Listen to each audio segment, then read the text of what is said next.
Halo Sobat Antara, selamat datang di redaksi Olahraga.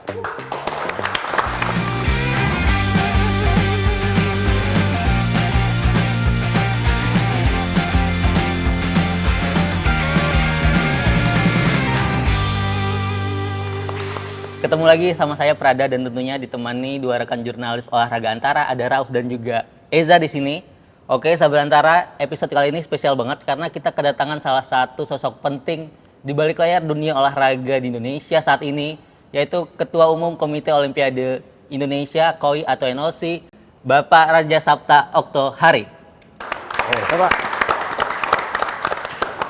Selamat datang. Bang. Oke, siap. Sorry. Selamat datang Bang Okto. Terima kasih untuk waktunya. Udah mau main ke redaksi olahraga. Ini sebuah kehormatan banget buat kita bisa ngobrol langsung sama Bang Okto ini tentang dunia olahraga Indonesia saat ini. Alhamdulillah akhirnya saya punya kesempatan untuk bayar utang karena ini utang lama yang harus ditebus gitu. Udah janji lama untuk main ke Antara karena Antara nggak pernah kelewat untuk ngikutin setiap acara yang kita adakan. Dan saya banyak utang budinya gitu. Saya tadi udah cerita-cerita sama Rauf juga.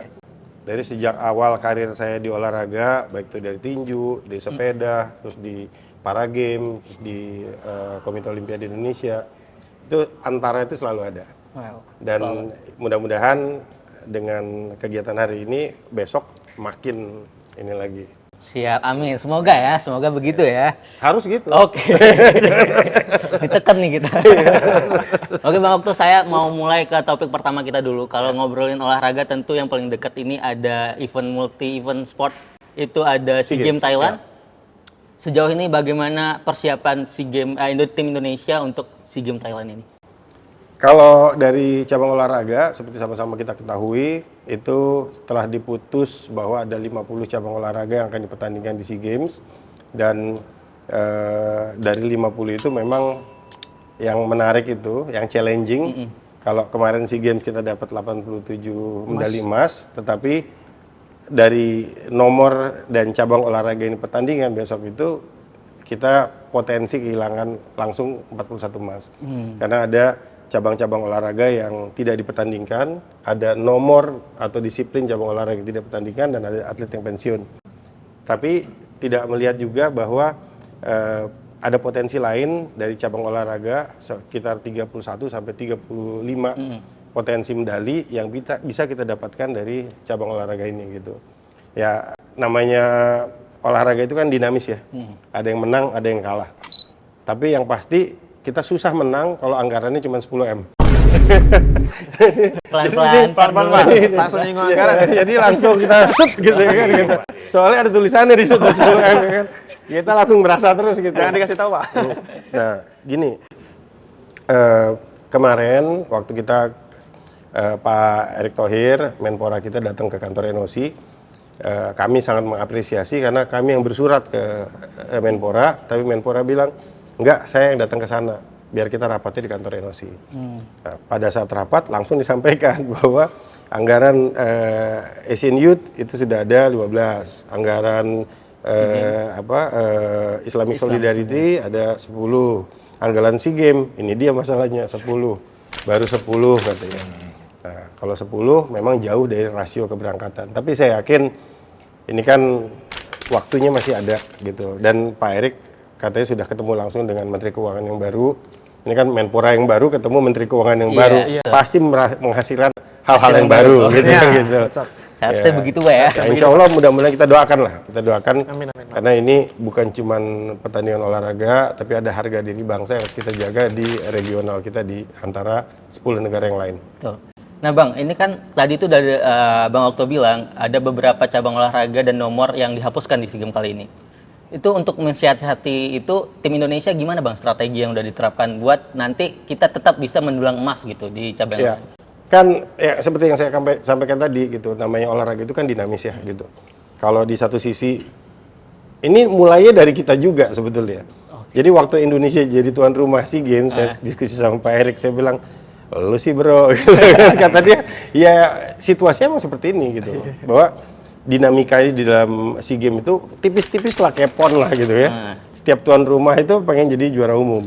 Nah, caranya ya cabang-cabang olahraga andalan mereka kedepankan, cabang olahraga yang mereka kurang ini mereka keluarkan, dan dia ada privilege sebagai tuan rumah. Nah, ini yang mestinya harus disepakati kembali gitu. Kemarin Pak Erik udah bilang bahwa dia akan mengundang menteri olahraga dari 10 negara yang lain, karena SEA Games itu ada 11 negara, dan mereka akan mengkaji ulang tentang kepentingan SEA Games terhadap Olympic movement. Karena Pak Erik kan IOC member, gitu, sehingga dia juga paham bahwa kepentingan kita ini ngapain kita buang-buang uang. Tapi kalau ujungnya bukan ke Olimpiade gitu kan, nah, mestinya penguatan atau kegiatan yang diadakan di Asia Tenggara ini itu bisa menjadi kekuatan baru kepada Olimpiade yang berikutnya gitu. Nah, kalau cuman masalah gengsi daerah atau gengsi negara kan nggak bawa kita kemana-mana gitu. Makanya SEA Games harapannya ke depan itu lebih mengutamakan Olympic number. Untuk ini Bang, entry by name di SEA Games kali ini sudah sejauh mana progresnya? Dan kalau misalnya saya nanya nih, olahraga yang diprioritaskan kali ini tuh dari cabang olahraga mana aja, kalau boleh tahu gitu. Itu pertanyaan yang terakhir tuh yang paling males dijawab sama saya sebetulnya. Karena bisa jadi backfire gitu kan. Kalau dibilang entry by name, sekarang on progress, semua jadi long list, dari long list ke short list ke entry by name. Ini masih terus dilakukan, terus biasanya dalam proses ini ada negosiasi nih, ada yang tiba-tiba sakit, ada yang tiba-tiba ini, ada yang tiba-tiba itu, dan kita juga dalam kesempatan ini saya ingin menyampaikan belasungkawa yang sangat mendalam karena Indonesia kehilangan pesenam kita, Noval, yang meninggal pada saat latihan di Rusia gitu ya. Nah, hal-hal seperti ini menjadi dinamika yang terjadi di dunia olahraga kita, di mana olahraga itu selalu ada prosesnya. Jadi olahraga itu kan nggak boleh lagi by accident, harus by design. By design itu artinya dipersiapkan atlet dari mulai remaja, junior, senior sampai ke elit. Gitu. Jangan metik langsung di ujungnya aja gitu. Jadi atlet itu, wah ini kebetulan nih dapat ini, wah ini bagus, udah itu diterusin gitu. Nah, harusnya cabang-cabang olahraga itu udah mulai melirik bagaimana menciptakan atlet sehingga atletnya keisi semua nih. Jadi yang remajanya ada, yang juniornya ada, yang senior ada, dan ujungnya itu di elit gitu. Nah, kalau ditanya cabang prioritas, buat saya semuanya cabang ya prioritas gitu. Karena gini, karena kalau saya jawab, oh cabang ini, yang lain ngambek kan, bilang loh, kok saya nggak disebut gitu kan gitu. Padahal kalau dari sisi popularitas ya kita tahu lah, pasti bola tetap nomor satu gitu kan. Habis itu ada badminton, habis itu ada basket gitu kan, habis itu ada volley mungkin gitu kan. Tapi kalau dibilang prioritas yang dapat medali, kita harapin semuanya dapat medali.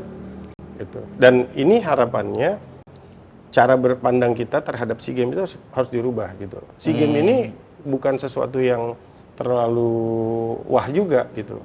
Karena SEA Games kan hanya keakraban kita di antara 11 negara di Asia Tenggara.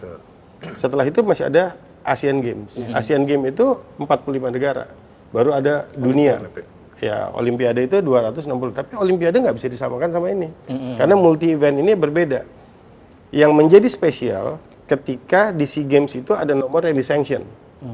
Gitu. Jadi ada nomor disiplin, satu disiplin yang disanction itu. Atau di Asian Games ada satu nomor yang disanction.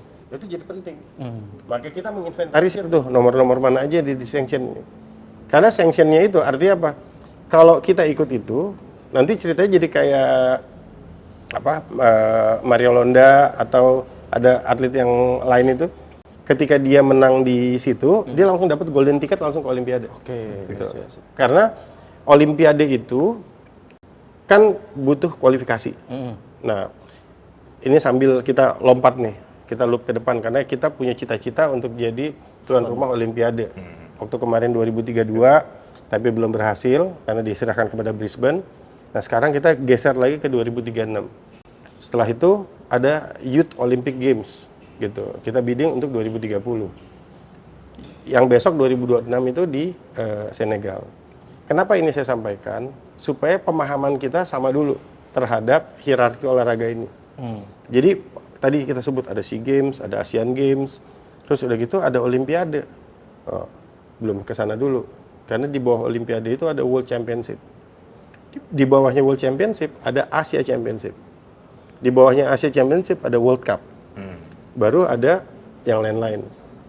Termasuk pemahaman tentang kejurnas. Orang suka salah kejurnas. Oh, kalau kita bikin kompetisi yang ikut lebih dari 5 daerah gitu kan, 5 provinsi, namanya apa? Kejurnas gitu kan. Nggak segampang Nggak, itu. iya. Karena kejurnas itu bahasa Inggrisnya namanya National Championship. National Championship itu poin tertinggi yang diadakan di setiap negara dan hanya boleh 1 kali 1 tahun. Diadakan oleh setiap cabang olahraga, hasilnya dilaporkan kepada International Federasi masing-masing sebagai poin dari negara itu. Juaranya namanya National Champ. Gitu. Nah, ini pemahaman kita dulu ya, gitu. Terus kalau ada ASEAN Championship sama Asian Games, mana lebih penting? Orang kan ngeliat bergengsi Asian Games gitu. Tapi kalau dari faktor penting yang mana? Ya penting yang Asian Championship.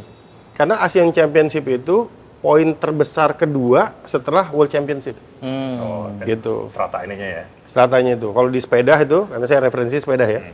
Di sepeda itu poinnya sekitar 600-an gitu.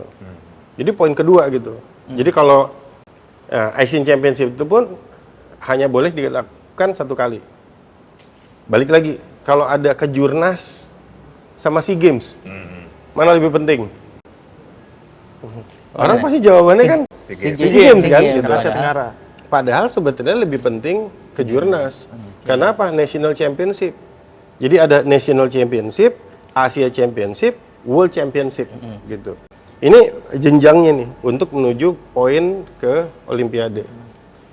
Pemahaman ini saya dapatkan ketika saya mengantarkan bersama teman-teman dari PBIC dulu atlet Tony Safrudin, Elga Karisma, Rio sama Bagus itu untuk sama-sama ngejar poin ke Olimpiade Rio 2016. Gitu. Waktu itu akhirnya potensinya Elga sama Tony. Akhirnya terakhirnya Tony yang lolos gitu. Nah, dari situ baru kita tahu, oh, ternyata ada hitung-hitungan yang harus kita lakukan secara taktis nih gitu. Strateginya gimana supaya kalau dari kantor Antara ini mau ke Ancol gitu kan, mestinya kan 10 menit nyampe. Iya. Tapi kalau salah peta bisa lewat Blok M dulu gitu. 3 hari 4 hari belum 3 jam 4 jam belum tentu sampai gitu. Iya. Nah, ini yang terjadi sama roadmap olahraga kita. Nah, waktu zamannya Pak Zaiduddin ada Amali, itu ada DBON, terus Pak Erik sekarang akan mempertegas lagi gitu, akan ada proses yang lebih dalam karena waktu itu masih sifatnya prototipe. Tapi gimana caranya supaya anggaran itu bisa efektif gitu. Anggaran bisa efektif dan nyampe ke ujungnya gitu. Pada saat Olimpiade gitu, jadi jangan ngempos gitu kan. Jangan, karena yang sekarang ini lucu nih, saya nggak usah sebut PON ya gitu ya. Itu anggarannya kegedean gitu kan. Tapi kalau kita sebut dari SEA Games, terus dari Asian Games, terus ke Olimpiade itu kayak begitu.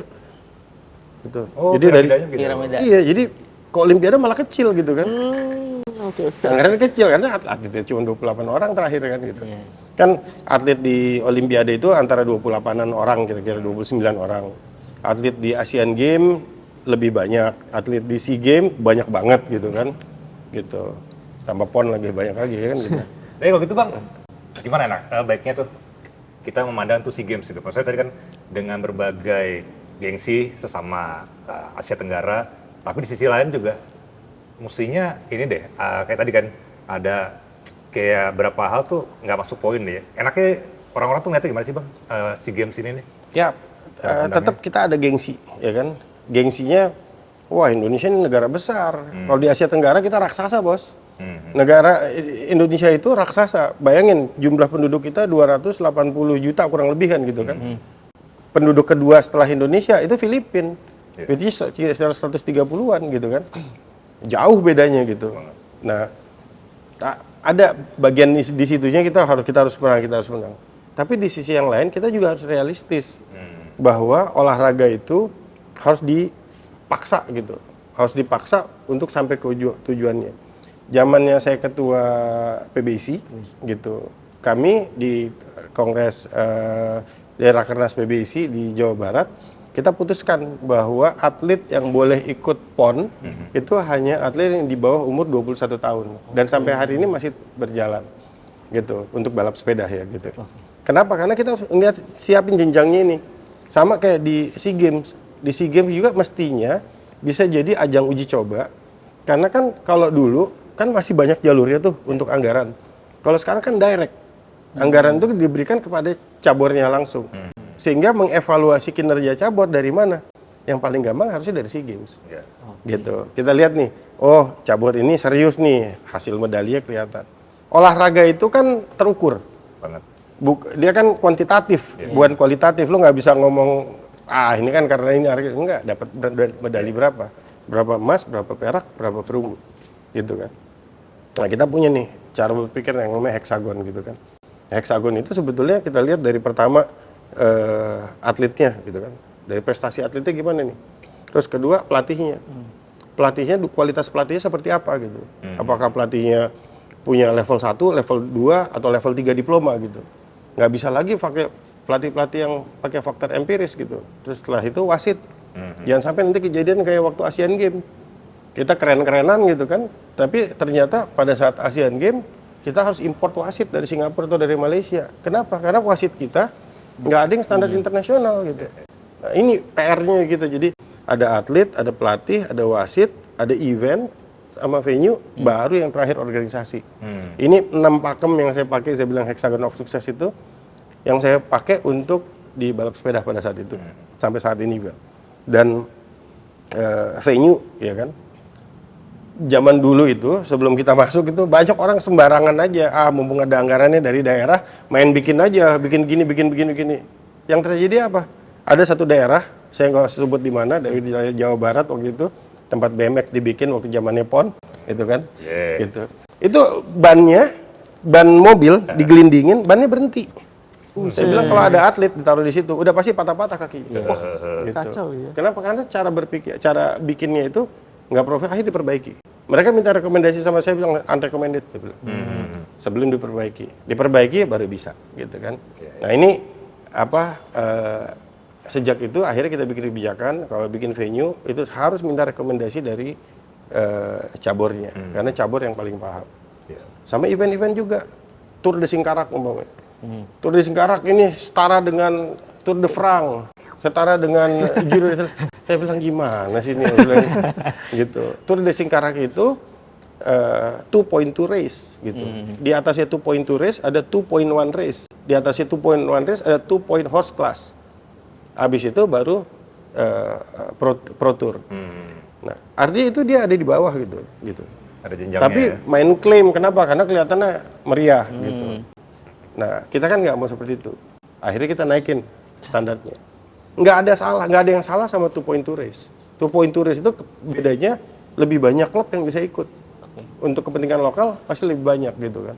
Daripada kita paksakan bikin 2.1, terakhir kita coba Tour di Indonesia itu 2.1 race. Ternyata klub di Indonesia nggak banyak yang bisa ikut.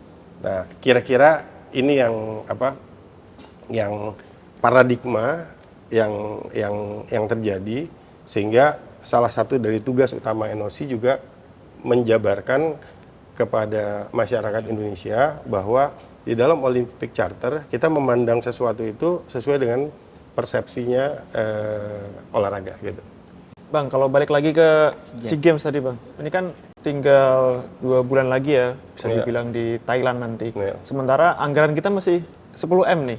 Berarti kita masih belum bisa bicara target tuh? Targetnya ada. Apa tuh? Targetnya lebih dari 10M. Ya, targetnya dapat anggaran dulu ya? lebih dari 10M. Iya, itu dulu. Karena kalau nggak ada itu susah mau bikin target, Bos. Susah ya? Iya, kalau ada kalau ada harapan kita tapi cintanya itu nggak tersalurkan gitu kan, gitu kan, ya kan? Ada gini Gitu, ya. Kan cinta, ya kan? Kalau digoyang-goyang udah clear ya kan, gitu. Gitu. Ya, tapi saya bersyukur kemarin Pak Erik udah ketemu dengan Pak Purbaya dan saya yakin pasti ada titik temu Dan dari situ kita akan duduk sama-sama lagi. Kita akan duduk antara semua stakeholder dan kita akan menetapkan berapa target yang paling realistis untuk dicapai dari tim Indonesia untuk SEA Games 2025 nanti di Thailand. Ya. Itu yang di Kamboja ada 87 emas ya Bang ya? 87 emas, dan salah satu yang mempersembahkan itu orangnya baru ditunjuk lagi menjadi pelatih timnas Indonesia kemarin, Indra Safri. Ya, alhamdulillah saya dekat secara pribadi, sangat dekat sama Coach Safri.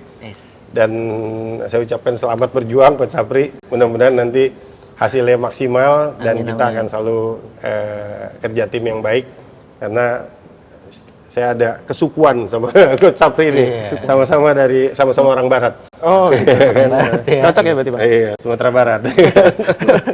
Nah, Bang, selain SEA Games, kita juga ada bentar lagi nih sebenarnya Islamic Solidarity Games sama Asian Youth Games. Ya, jadi Asian Youth Games dulu. Oke. Asian Youth Games itu di Bahrain.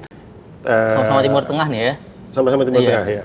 Nah, Asian Youth Games itu di Bahrain, sama Islamic Solidarity Games di Riyadh. Riyadh ya. Arab Saudi. Jadi Asian Youth Games itu Bahrain bulan Oktober tanggal 21. Iya. Ya, tapi ada tapinya nih. Tapi gara-gara kerjasama yang baik antara NOC Indonesia dengan pencaksilat, PB IPSI dan Persilat, akhirnya diplomasi kita diterima dan ada penambahan nomor dan cabang olahraga di Asian Youth Games. Pencaksilat itu dipertandingkan mulai tanggal 19 sampai 21. Jadi sebelum tanggal pembukaan. Udah mulai duluan ya. Ya, dan yang tadinya hanya demo sport sekarang menjadi medal tally. Jadi masuk ke medal tally. Jadi kita dapat 6 medali yang akan dipertandingkan di Asian Youth Games. Setelah itu baru Islamic Solidarity Games. Islamic Solidarity Games tanggal 7 November di Riyadh, ya. itu juga sama demikian. Bahwa pencaksilat juga kembali akan dipertandingkan gitu. Tapi sementara ini masih demo sport. Masih Gitu. Kami masih akan terus melakukan lobby gitu ya. Nah, sedangkan di SEA Games sendiri di Thailand itu tanggal 7 ya, tanggal 7 Desember. Nah, itu prosesnya sudah ya tadi kita sampaikan ya, dari long list ke short list, udah entry by name juga, dan 3 kegiatan ini sudah ada chief de mission-nya. Jadi kalau yang Bahrain itu chief de mission-nya Akbar Nasution, gitu perenang kita, itu komite eksekutif dari NOC Indonesia. Terus yang kedua kalau Islamic Solidarity Games itu chief de mission-nya itu Andri KE dari komite eksekutif NOC Indonesia juga dari PSSI. Dan kalau untuk SEA Games, CDM-nya itu Bayu Priawan Joko Sutono, yang kebetulan juga jadi ketua tarik tambang, atau bahasa Inggrisnya Tug of War. Oke, ngomongin tarik tambang tuh Bang, kita geser ke internal KOI nih. Belakangan ini baru-baru aja KOI itu menerima beberapa anggota baru. Saya penasaran itu, sebenarnya itu gimana sih prosesnya bisa menjadi masuk ke KOI gitu? Ya, jadi syarat utamanya dulu. Syarat utamanya adalah anggota Komite Olimpiade Indonesia adalah cabang olahraga yang direcognize oleh International Olympic Committee. Itu dulu, gitu. Jadi olahraganya harus direcognize oleh International Olympic Committee. Setelah itu cabang olahraganya harus dipertandingkan di salah satu multi event. Baik itu di Olimpiade, di Asian Games, di SEA Games, maupun di multi event yang lain, gitu. Selama dia dipertandingkan, itu bisa diusulkan untuk menjadi anggota Komite Olimpiade Indonesia. Setiap Olimpiade ada 28 cabang olahraga pasti, dan ada 5 cabang olahraga yang bertukar tergantung dari tuan rumah. Nah, contoh seperti karate waktu di Olimpiade Tokyo. Sebelum Olimpiade Tokyo, karate itu masuk ke Olimpiade cabang olahraga Olympic number. Gitu. Jadi sebelum Olimpiade Tokyo, karate itu masuk kategori Olympic number. Tapi setelah Tokyo kayak sekarang ini menuju ke LA, Iya. karate udah bukan lagi Olympic number, sehingga dia pindah ke kategori 2, non Olympic number. Nah, tapi sebaliknya baseball dan softball, kalau tadinya itu dia non Olympic number, atau skateboard umpamanya yang tadinya dia non Olympic number, termasuk juga speed climbing, itu tadinya non Olympic number, sekarang jadi sekarang jadi Olympic number dulu. Nah, yang ada juga yang menarik nih, yang menarik seperti lacrosse. Nah, mungkin agak bingung lacrosse ya, karena nggak familiar. Lacrosse itu salah satu cabang olahraga tua dari American Indian. Jadi dia kayak hoki, pakai ini gitu ya? Ada jaringnya gitu. Gitu. Dan ini sebetulnya dulu sudah 5 kali dipertandingkan di Olimpiade, termasuk juga tarik tambang. Tarik tambang kan kita dengarnya lucu kan, kita ingat tarik tambang kan 17-an aja kan gitu ya. Tapi ternyata dalam sejarahnya tarik tambang itu juga dipertandingkan di 5 Olimpiade sebelumnya. Gitu. Jadi sih ini Bang, maksudnya soal keanggotaan PB atau ya si cabur organisasi menginduk ke KOI dan KONI ya praktisnya. Jadi kalau ke KOI itu mekanisme kita adalah diterima oleh anggota. Jadi setelah syaratnya terpenuhi, jadi syarat dasarnya secara administrasi terpenuhi, syarat dasarnya tadi juga terpenuhi, baru kita usulkan di dalam rapat anggota. Nah, dalam rapat anggota itu kita sampaikan, kita kasih kesempatan mereka untuk menyampaikan presentasinya. Setelah dinyatakan berkasnya lengkap, baru kita kembalikan kepada anggota Komite Olimpiade Indonesia. Kalau mereka setuju, baru kita ketok palu, baru mereka jadi anggota Komite Olimpiade Indonesia. Sama mekanismenya dalam menerima atau mengeluarkan. Gitu. Bisa terjadi ya, mengeluarkan bisa juga ya? Baru-baru terjadi juga ketika kita mengeluarkan pertinah. Gitu. Sekarang jadi pertinju, sekarang jadi perbati ya, Okay. perbati. Gitu. Jadi mekanismenya itu melalui mekanisme penerimaan atau pelepasan, termasuk juga suspensi. Suspensi dari anggota juga melalui mekanisme rapat anggota. Jadi putuskan bersama lah ya. Itu. Ya, rapat anggota suspensi itu pernah terjadi dengan table tennis. Table tennis kita suspend, setelah itu akhirnya secara permanen dikeluarkan. Gitu. Oke Bang, kita nggak menutup mata ya. Sekarang ini masih banyak dualisme di beberapa federasi. Memang ini bukan langsung di bawah KOI, bisa PB sama PP gitu. Tapi gimana KOI ini ngelihat situasi ini agar nanti nggak ngerugin atlet-atlet yang akhirnya ini main di multi event internasional gitu? Gini, kalau di kita itu nggak ada istilah dualisme. Jadi karena ini saya harus menyamakan persepsi dulu ya, sama kayak kita tadi menyamakan persepsi kita tentang cara pandang kita terhadap olahraga. Dualisme itu terjadi kalau ternyata dari cabang olahraga induknya itu pecah dua, baru itu terjadi dualisme. Nah, kalau dari kita, pattern kita itu adalah IOC. Jadi kan NOC itu ada di setiap negara. Di Asianya namanya OCA, di dunianya namanya IOC. NF atau cabang olahraga National Federation itu di Asianya namanya Asia Confederation, di dunianya namanya International Federation, ya kan? Nah, International Federation ini berafiliasi dengan IOC, yang saya bilang tadi direcognize gitu.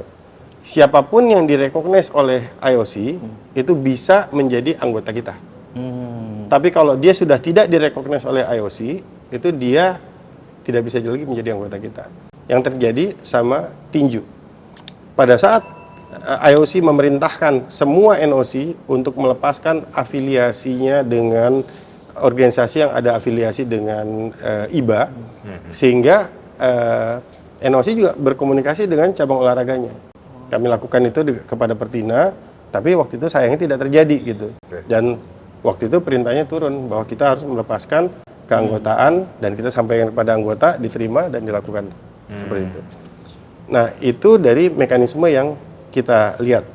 Jadi kalau kita melihat kata ini ada dua nih, mana ya gampang, tanya aja sama IF-nya atau tanya sama IOC, mana yang mereka recognize.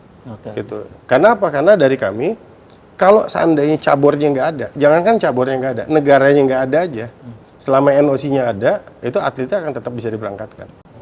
Contoh di Tokyo waktu itu. Rusia itu benderanya Iya, itu bendera ROC, Iya. Russian Olympic Committee. Kenapa? Karena negara lagi di ban. Gitu. Tetap atletnya bisa tanding. Besok-besok juga kemarin saya ngeliat di beberapa kejuaraan dunia gitu. Di World Championship itu negara-negara yang seperti Rusia, seperti Ukraine, Belarus atau bahkan negara yang lagi bubar gitu ya, ada dari Afghanistan waktu itu, atlet tetap ada, mereka masuk ke kelompok refugees.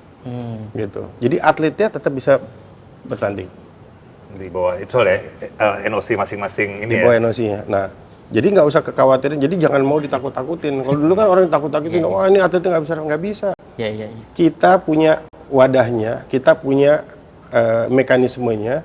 Semua atlet itu atau pelatih atau siapapun yang ada di dalam cabang olahraga, mereka berhak dan berkesempatan untuk ikut dalam multi event selama mereka punya kapasitas untuk mewakili negaranya atau menjadi bagian dari non negara tadi seperti refugees gitu. Nah yang terbaru nih Bang, Menpora kita baru dan baru beberapa pekan menjabat dia langsung menghapuskan atau mencabut itu Pemenpora nomor 14 tahun 2024. Itu ada dampaknya nggak sih dengan pencabutan ini terhadap KOI itu sendiri atau NOC ini? Ya ini Menporanya baru, Iya. tapi orangnya orang lama gitu kan. Jadi saya kan posisi saya tuh mengganti Pak Erik waktu itu gitu kan. Iya, Pak. Jadi saya tandemannya juga cukup lama lah gitu ya, waktu orang lama. Pak Erik jadi CDM London. Setelah itu saya jadi CDM 2016 di Rio, Pak Erik jadi ketua NOC-nya gitu kan. Nah ini kan berjalan terus. Nah sekarang kebetulan Pak Erik dipercaya sama Presiden untuk kepercayaan yang membuat kita bahagia, yaitu jadi Menpora gitu. Saya udah nggak perlu capek lagi untuk ngomong sama beliau, karena kebutuhannya satu, Pak Erik itu IOC member satu-satunya dari Indonesia. Kedua, dia ada di FIBA. Ketiga, dia ada di FIFA. Dia pernah jadi NOC. Jadi udah selesai gitu. Dia tahu kebutuhannya terhadap Olympic Charter. Nah, tinggal komunikasi ini, kami terus berkomunikasi secara intensif bahwa PR kita ke depan ini, ya tahun depan kita ada Asian Games Nagoya, terus tahun depan kita juga ada Youth Olympic di Senegal gitu. Dan kita road to Olimpiade LA 2028. Apa nih persiapan? Kemarin Pak Erik udah sampaikan targetnya 4 emas gitu. Di Olimpik. Di Olimpik Yang gitu. naik. Which is itu berarti 2 kali lebih besar dari sejarah Indonesia. Iya. Ya, Karena sejarah Indonesia kan hanya 2 emas gitu kan. Nah, kalau memang berani menetapkan target 4 emas, saya bilang berani, tapi kita harus kejar dari sekarang. Ya mungkin lah insya Allah. Berarti dengan Menpora baru ini tadi Bang Okto bilang lebih mudah komunikasinya. Nggak seperti sebelumnya mungkin agak susah. Enggak. Dua-duanya gini, saya itu, kami bahkan nggak pernah punya kesulitan dalam berkomunikasi dengan Menpora sebagai stakeholder. Menpora Dito itu dulu ketua ISI Jakarta, waktu saya ketua PBISI, gitu. Terus Bang Zainuddin Amali, ya profesor ini begitu jadi Menpora, saya diundang ke ruangannya untuk khusus membahas roadmap. Waktu itu jadilah hasilnya DBON. Nah, jadi hal seperti ini, dan sebelumnya juga ada Nahrawi, ada Andi Malarangeng, ada Jadi perjalanan dengan Menpora itu kita nggak pernah ada hambatan dalam komunikasi. Cuman tentunya selalu tantangannya adalah di pendanaan. Nah, kita juga nggak mau cuman berhenti di situ aja gitu. Bukan cuman gara-gara wah pendana. Kalau kita minta-minta melulu nggak selesai kan nggak mungkin cuman gara-gara itu prestasinya berantakan kan. Saya belajar dari negara yang lain. Di negara lain tuh contoh tim USA. Tim USA itu betul-betul self financing. Gitu. Jadi betul-betul bebas dari anggaran APBN atau anggaran pemerintah dari Amerika. Mereka dibiayai oleh American Checks. Jadi donasi yang membiayai itu. Dan tadi saya dapat informasi anggarannya per tahun itu kira-kira $300 juta. Gitu. Hanya dari American Checks. Donasi. Oh, oke. Gitu. Nah, saya lihat ini. Kan tadi kita lihat ada remaja, ya kan, ada junior, ada senior, ada elit. Yang diomongin sama Amerika itu yang elitnya aja tuh. Jadi yang elitnya tadi tim USA itu betul-betul glamor. Karena mereka bikin exposure-nya terhadap setiap atlet itu betul-betul luar biasa dan fanatisme yang dibangun itu sehingga orang-orang Amerika itu rela untuk ngasih cek gitu. Mereka mau atletnya menang. Yang terjadi apa di Paris kemarin? Betul-betul House of Team USA itu mereka sewa museum. Ini gokil. Mereka sewa museum gede itu betul di atasnya Tim USA. Gitu.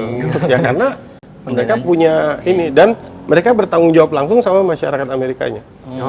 Nah ini mungkin yang kemarin saya sampaikan sama Pak Erik, mungkin kita harus bisa mulai melihat alternatif seperti ini gitu. Karena masyarakat Indonesia itu sangat cinta sama olahraga. Buktinya apa? Waktu SEA Games di Kamboja, Indonesia menang bola, itu euforianya itu udah berasa kayak World Cup ya. gitu kan, itulah kecintaan orang Indonesia terhadap olahraga gitu. Olahraga ini harus bisa menjadi pemersatu bangsa. Karena Pak Jokowi sama Pak Prabowo aja begitu Asian Games, pencak silat menang langsung pelukan kan, refleks plek gitu kan, gitu. Itu yang yang harusnya bisa menjadi kekuatan kita dalam berkomunikasi dan berdiplomasi. Bukan hanya di nasional, tetapi juga di internasional. Oke Pak Okto, ini kita tadi udah ngomongin internal, sekarang kita melihat ke depan mimpi besar Indonesia di kancah dunia, yang mana beberapa pekan lalu tuh Pak Okto nggak salah pernah menyampaikan Indonesia bakal mau bidding buat tuan rumah Youth Olympic sama Olimpiade 2036 ya? Ya. Nah itu gimana Pak? Tadi kan saya udah singgung juga, jadi kita itu tidak kalah pada saat bidding 2032. Oke. Tapi itu diberikan kepada Brisbane. Jadi bukan karena kita kalah loh. Gitu. Kalau ditanya mana lebih siap, Indonesia atau Brisbane, saya harus bilang Indonesia lebih siap. Kita ada ada referensi dari 2018 Asian Games dan Asian Para Games gitu. Kita siap nih, udah semuanya udah ada. Bahkan atlet village-nya udah siap segala macam. Cuman waktu itu diberikan sama Brisbane. Nah sekarang di mana posisi Indonesia? Karena 2032 kita nggak dapat, kita terus ke 2036. Tapi pada saat kita di Paris, gitu, kami berkesempatan bersama Pak Prabowo, bersama Pak Erik, bersama Pak Dito, dan saya itu ketemu sama IOC, Thomas Bach. Dan di situ kita sampaikan, gitu, Youth Olympic 2030. Kalau tahun depan ada di Senegal, di Dakar, berarti kita punya peluang nih, minta. Kebetulan bidding cuma 3 nih, Indonesia, Qatar, sama India. Peluang kita dapat itu sangat besar untuk Youth Olympic. Dan Youth Olympic ini atletnya pasti lebih banyak dari kitanya sebagai tuan rumah. Peluangnya untuk dapat lebih besar. Cuman tanggung jawabnya ini, apakah Indonesia udah siap gitu kan? Karena kayak tadi kan saya udah ceritain tuh, ada hierarki kan. Di bawah Olimpiade kan ada World Championship. Nah, di World Championship ini sendiri kita masih punya beberapa kendala, gitu. Apakah kita sudah siap menjadi tuan rumah yang baik? Itu akan nanti kita buktikan pada saat Indonesia jadi tuan rumah gimnastik, gitu. Karena kita dalam beberapa hari ke depan ini kita akan jadi tuan rumah gimnastik. Dan kita harus buktikan kepada dunia dengan kegagalan kita di U20 dan World Beach Games pada saat itu. Nah, kita harus kembali membangkitkan kepercayaan bahwa Indonesia bisa juga loh. Sama seperti Singapura dengan akuatik, sama seperti Tokyo dengan atletik, atau Kigali dengan Afrika dengan cycling gitu ya. Nah, sekarang Indonesia ini mata dunia ntar lagi ke Indonesia. Kalau itu bisa kita lewatin, kita bisa kembali ke cita-cita kita lagi. Jadi 2030 hampir pasti di tangan. Bang, itu Bang, seru aja. Tadi kan kayak saingan sama apa? Qatar, satu lagi. India.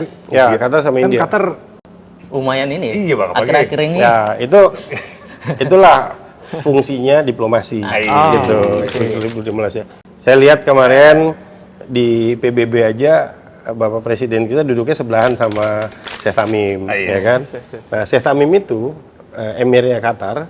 Dulu sebelum jadi emir itu presiden NOC. Presiden NOC Qatar. NOC-nya Qatar. NOC Qatar. Nah, Qatar punya cita-cita jadi Olimpiade. Nah, kita tinggal bargaining sama mereka. Tinggal bilang kalau kita fokus di Youth Olympic gitu, mungkin Qatar bisa support kita. Nanti kebaliknya kita bisa support Qatar juga pada saat Olimpiade gitu.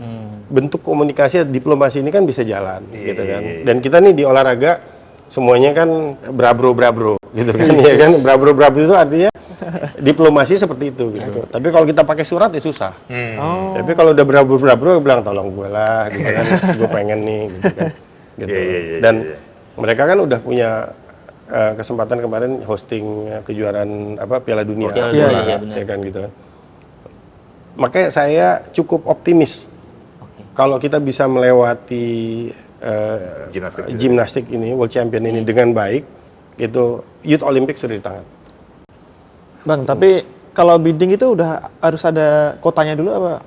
Kayak yaudah Harus ada Indonesia. apa? Harus ada kotanya dulu, kayak misal Olimpiade kan Paris. Oh iya, Apakah harus ada kita udah sebut Jakarta, Pak. Ya. yang di... Tapi bisa dan sekitarnya juga. Oh, oke. Bisa dan sekitar. Itu Tapi yang waktu kayak Asian Games kan Jakarta Palembang, Palembang. iya. Bisa. Bisa. Itu yang Youth Olympic Games? Apa dua-duanya? Youth Olympic ya? Youth Olympic.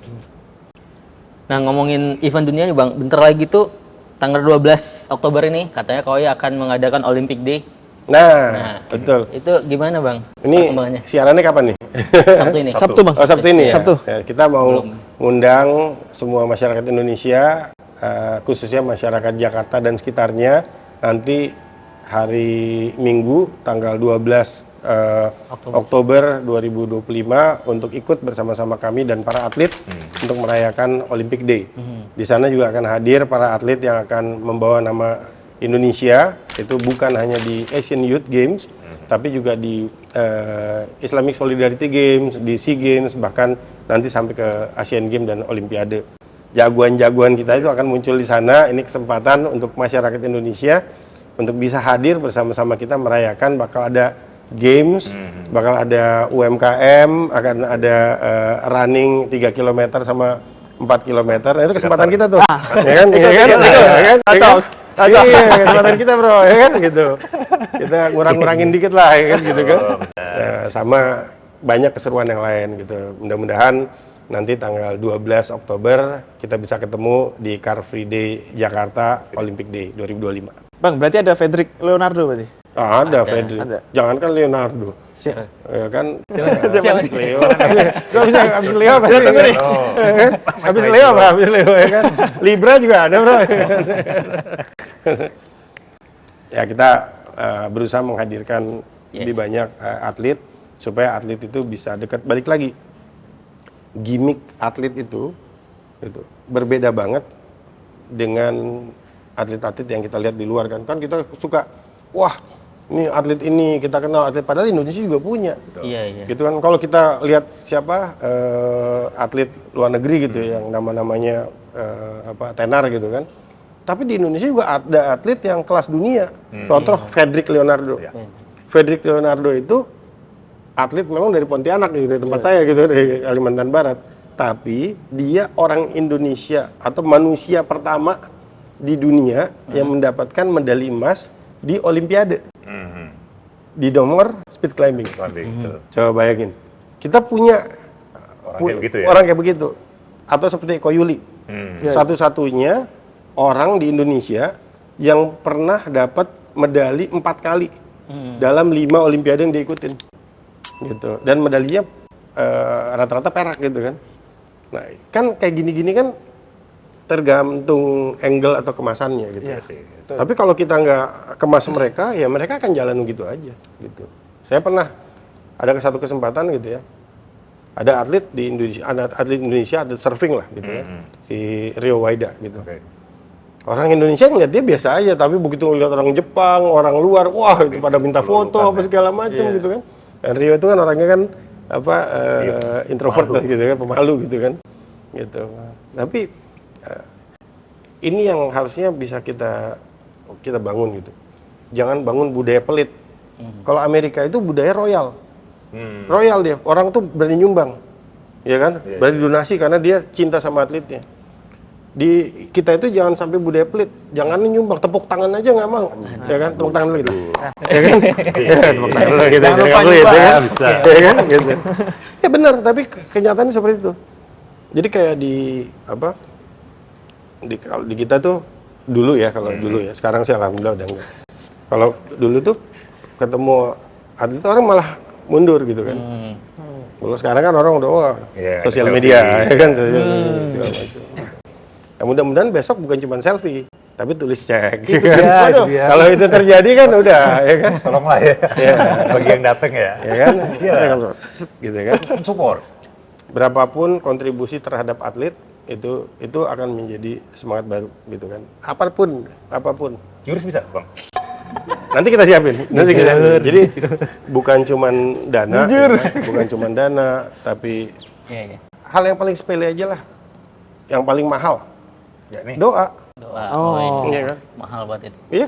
Iya. Yang paling mahal doa. Berapa banyak orang yang bela-belain saya doain atlet ini dapat emas gitu-gitu kan? Iya. Karena Kayaknya nggak banyak sih.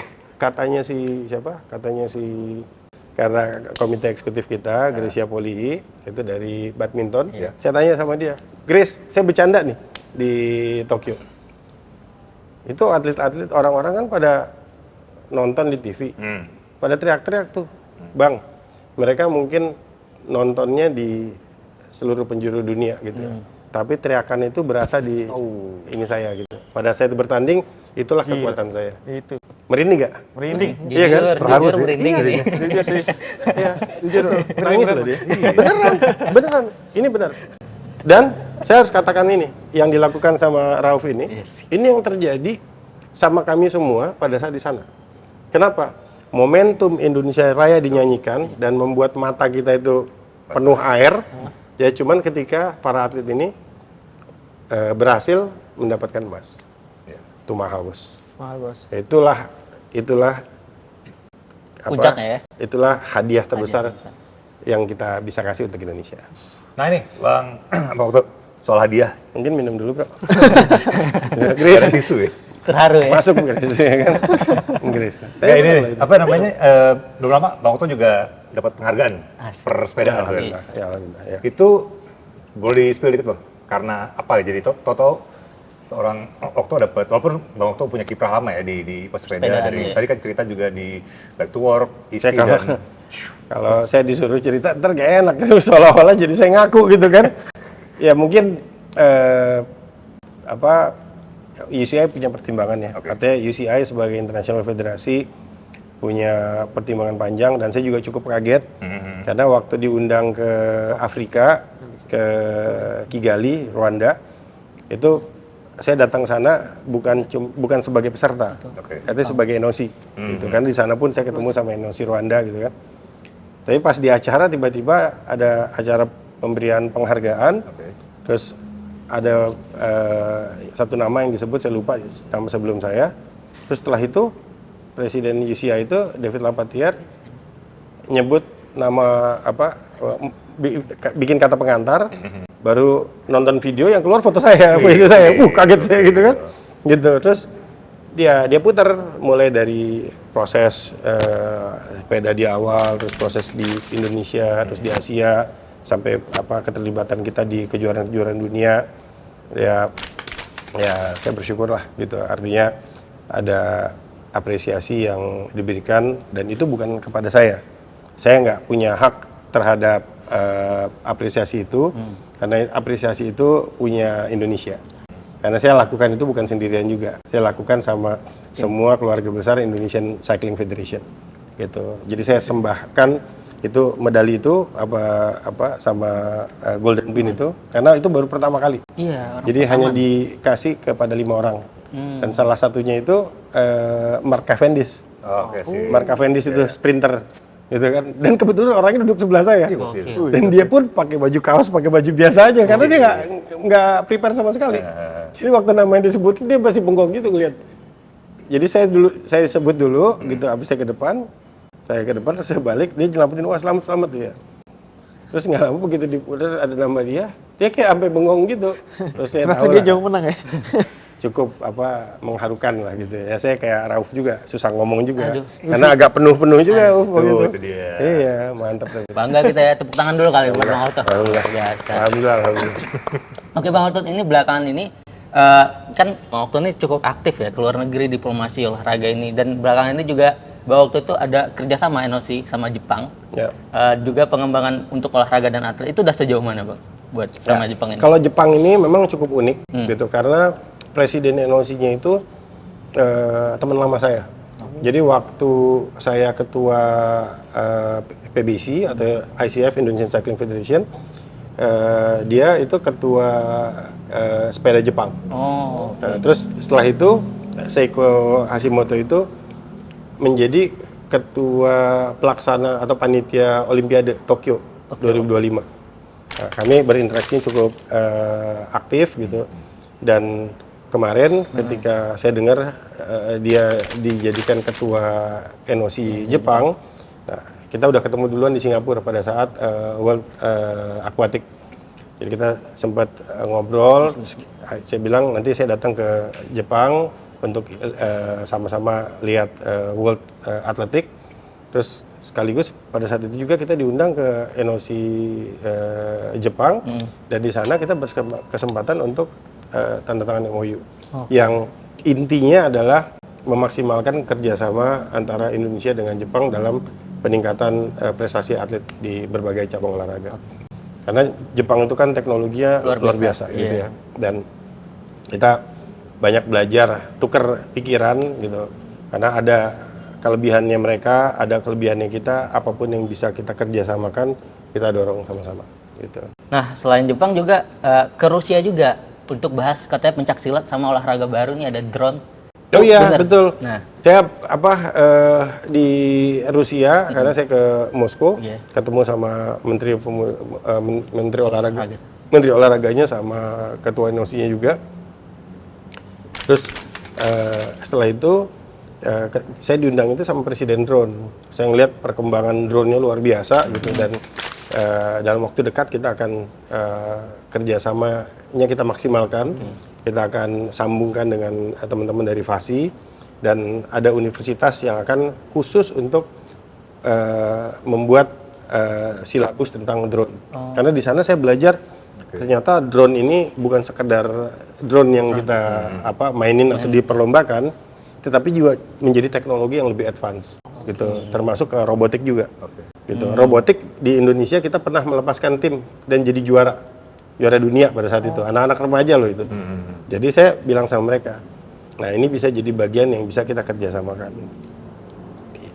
Selain itu juga potensi yang lain yang bisa kita kerjasamakan sama Rusia, karena begitu kita datang, saya langsung dibilang, lihat nggak itu stadium itu, GOR itu kan, stadium itu kembarannya GBK. Oh Yang di Moskow itu kan, itu kembarannya GBK.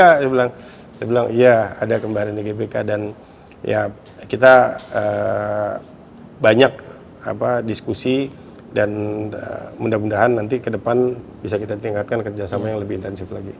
Dan terakhir nih Bang Okto, mungkin closing statement dari Bang Okto atau pesan terhadap dunia olahraga di Indonesia ke depan, atau harapan Bang Okto nanti ke depannya gimana?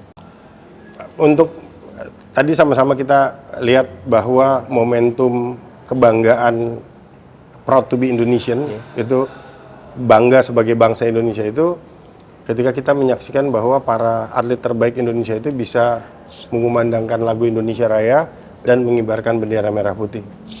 Nah, begitu lagu Indonesia Raya berkumandang, artinya Indonesia dapat emas. Begitu bendera merah putih berkibar, artinya bisa emas, bisa perak, bisa perunggu.